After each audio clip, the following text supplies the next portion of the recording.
tractor has what originally was a Holley number 280 manifold and vaporizer assembly, but it had been changed over for the Zenith Carburetor.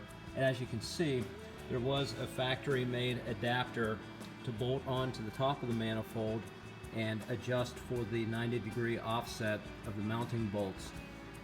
You can see here it's secured with recessed screws that had gone into the manifold. This first one was broken off. The second one is still intact. It has been soaking for a significant period of time. We attempted to remove them. They did not budge, so we're going to leave well enough alone and allow them to stay just as they are.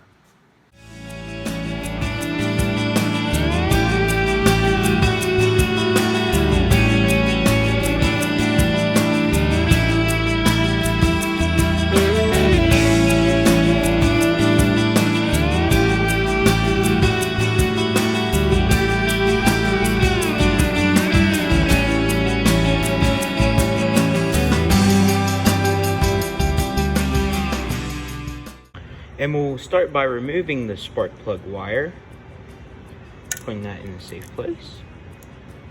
And we will unscrew. Man, is it dirty. Well, let's get it cleaned up and see how it turns out.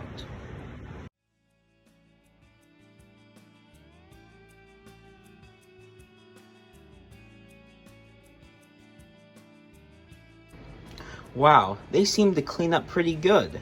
As you can see, we got most of the rust off of it and the carbon buildup, I believe that is. So next we'll be spraying some starting fluid down in there to help clean out any residue that's in there. Then we'll put some anti-seize on it, and then we'll be just about done. Next we'll be adding just a very conservative amount of starting fluid right in here to help clean out any of the dirt and residue in there, then dump it out. Not a big deal.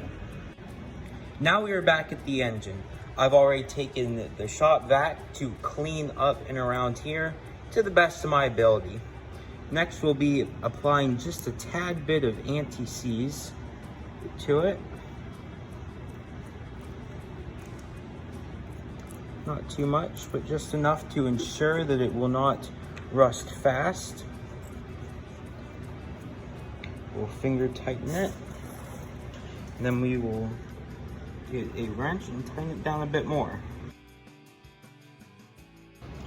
Now, the next step will be to sand the contacts on the spark plug wire down, so just that we have a good connection and that it won't be burdensome down the road.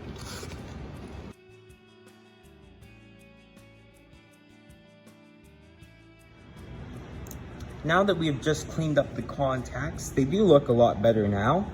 So there should be a lot better of a connection. Now we're going to put down this washer. Now originally these did not come with a washer on them, but these were very loose when we took them off.